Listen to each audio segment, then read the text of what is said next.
А ние сме умничета! Какво ще правим днес? Днес ще говорим за животните в гората.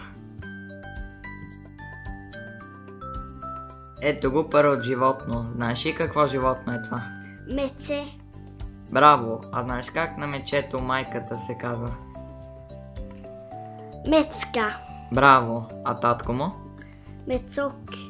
Супер! А знаеш ли къде спят и живеят? В пестелата. Точно така! А знаеш ли две неща, които ядат? Да, горски плодове и риба. Вау! Ти си супер! Сега е време за второто животно. Сега аз теб ще питам. Добре? Как се казва това животно? Вълче. Как се казва майката? Вълчица. А таткото? Вълк. А къде живеят? В хралупи. А какви са двете неща, които ядат? Едното мисля, че е мишки, а другото е лени. Сега е време за следващо горско животно. Знаеш ли как това животно се казва? Лисице. А майка му знаеш ли как се казва? Лисица. Супер! А татко му? Лисан. Браво на теб! А знаеш къде живеят и спят? Клупа. Браво! А едно от нещата, които ядат, знаеш ли?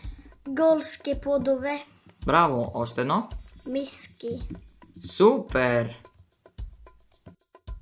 Време за четвъртото. Сега с теб ще питам. Какво е това животно? Това е еленче. А знаеш ли как майката се казва? Кошута. А бащата? Аз мисля, че се казва Елен. Знаеш ли къде живеят? Да, те живеят малко навсякъде в природата. А какво ядат? Те ядат трева и зърнени култури. Браво, то е правилно. Сега сме на петото и предпоследното животно в това видео.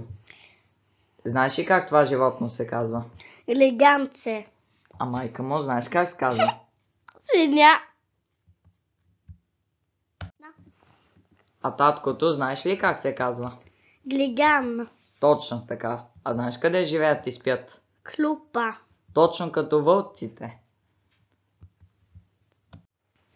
Знаеш ли кои са две от нещата, които ядат? Да, едното от тях е колени Точно. и другото е горски плодове. Браво на теб! Сега е последното животно. Сега аз ще питам те. Точно така. Какво е това животно? Това е катериче. А майката? Тя се казва катерица. А таткото? Той се казва катеричок. А къде живеят? Те живеят в хралупи на дървета. А какво ядат? Най-много ядат жълъди.